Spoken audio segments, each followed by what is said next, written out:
Testimony finally wrapped up in the Michael Jackson wrongful death trial. Today we heard from a doctor who told the singer propofol was dangerous. Eyewitness News reporter Miriam Hernandez has been covering the trial from the first minutes. She joins us live at the courthouse with today's testimony and what happens next. Miriam. Mark, what happens next are instructions for the jury, and these instructions are pivotal in this case. These jurors have heard testimony for 82 days. They need very specific guidance on how to weigh a lot of evidence. A key question in the Michael Jackson wrongful death case centers on foreseeability. Attorneys for Katherine Jackson say that AEG knew or should have known that the star for the This Is It tour had a history of prescription drug dependency and should have monitored Conrad Murray, the physician who it turned out was providing him nightly infusions of the anesthetic propofol. The evidence is clear that Michael Jackson was on a decline for 60 days, as written in internal emails, that AEG did nothing in supervising Dr. Murray or taking action to stop that. Attorneys for AEG say Jackson's longtime habit caught up with him.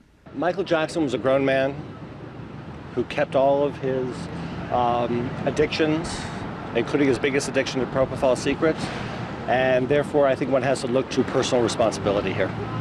The final doctor to testify, Alan Metzger, who treated Jackson for 27 years. Secretive about medicine, secretive about procedures, secretive about all kinds of stuff.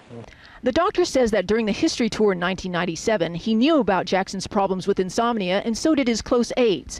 One of the directors on that tour was Paul Gongaware, who later became an AEG executive. Mr. Gongaware knew, and everyone knew. Dr. Metzger's recollection on the stand was not clear about Gongaware.